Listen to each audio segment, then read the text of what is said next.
Nous sommes au centre hospitalier universitaire de Yopougon.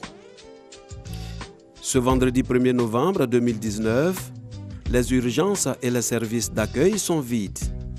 Le CHU a fermé ses portes aux patients en vue de sa réhabilitation. Salle d'accueil, ici, tous les matins, grouillés de monde.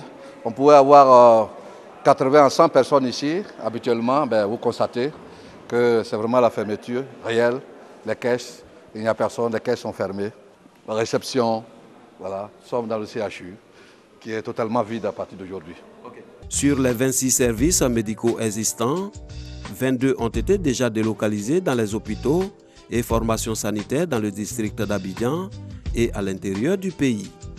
Les 1511 employés sont également déployés dans les différents services d'accueil pour la continuité des prestations. Une évaluation a été faite pour se rendre compte des besoins de travaux, des remises aux normes de ces sites d'accueil. Et quand nous avons estimé que ces travaux étaient réalisables, nous les avons définitivement retenus comme sites d'accueil pour le service de néphrologie pédiatrique et le service de neurochirurgie qui font une spécificité du CHU de Yopougon. Nous avons estimé que ces services devraient rester sur place au CHU de Yopougon jusqu'à ce que les sites d'accueil soient complètement prêts pour les accueillir. Actuellement, il n'y a pratiquement plus de patients en hématologie clinique. Non. Eux, ils ont été transférés. Il y a encore quelques patients qui sont au CHU de Yopougon, quelques-uns, mais qui vont être transférés. Les équipements de Yopougon, c'est prévu qu'ils soient redéployés dans ces sites d'accueil. C'est une stratégie de renforcement des capacités des sites d'accueil, et en équipement et en ressources humaines. Le CHU de Yopougon accueille plus de 1500 malades par jour. La délocalisation des soins semble ne pas être du goût des usagers. Je suis venue accompagner ma maman, elle est malade, elle a la tension, elle a le diabète. Ils ont mis dans la réanimation, c'est la belle. Donc je suis découragée, je ne sais pas comment je vais faire. On ne nous a pas encore envoyé dans l'autre hôpital. On est encore là, je ne sais pas. Vous êtes inquiète? Oui, je suis très inquiète. On doit nous libérer. Le CHU est fermé. Donc je suis venu donner le sang pour qu'on mette le sang à l'enfant. Ça nous fait mal, mais on ne peut pas. Une seule personne ne peut pas prendre des décisions que je ne veux pas. Et puis ça a resté comme ça. Bon, c'est le temps le bâtiment aussi est déjà gâté aussi. Moi, je trouve qu'ils ont raison. Il faut qu'on vide les gens pour arranger. Des mesures sont prises pour garantir les soins de qualité aux patients dans les centres d'accueil, comme ici à la formation sanitaire à base communautaire de Yopougon ou à Sakara. Dans ce centre, les services de gynécologie et de néonatologie ont été apprêtés pour l'occasion. On a renforcé également les équipes. Nous avons 11 médecins. Nous partons à 15 médecins, 21 sages-femmes pour augmenter aussi la capacité.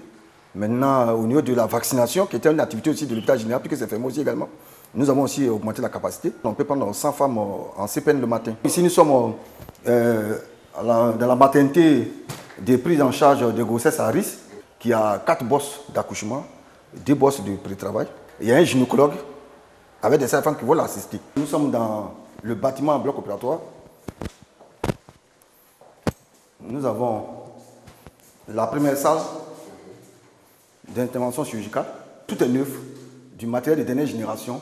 C'est le high-tech pour nos populations. Quand on sort du bloc opératoire après l'intervention chirurgicale, c'est là qu'on vient garder le malade le temps qu'il se réveille. Nous sommes en train de monter en puissance. Vous savez que c'est du matériel high-tech qui a été installé, ça a été testé, ça fonctionne, mais il faut faire fonctionner en temps réel pour voir s'il y a un malade. Donc l'équipe du CHU qui vient va commencer à monter ici en puissance. Nous allons mettre tous les équipements en place pour voir que ça fonctionne réellement. Une fois que cela est fait, nous commencerons à recevoir nos premiers patients. Voilà. Il ne doit pas s'inquiéter pour Yopougon. Nous ferons ce que nous pouvons pour la capacité que nous avons. La réhabilitation du CHU de Yopougon est un engagement pris par l'État en vue de permettre à la population de se soigner dans de meilleures conditions, rassure le ministère de la Santé. Le gouvernement s'est lancé dans une vaste opération de restauration du dispositif hospitalier et de rééquilibrage de la carte sanitaire nationale du point de vue de la qualité des prestations.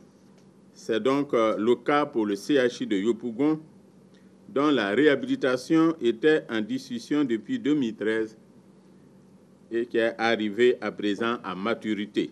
Le CHU de Yopougon est l'un des plus importants CHU du pays, situé dans la plus grande commune d'Abidjan.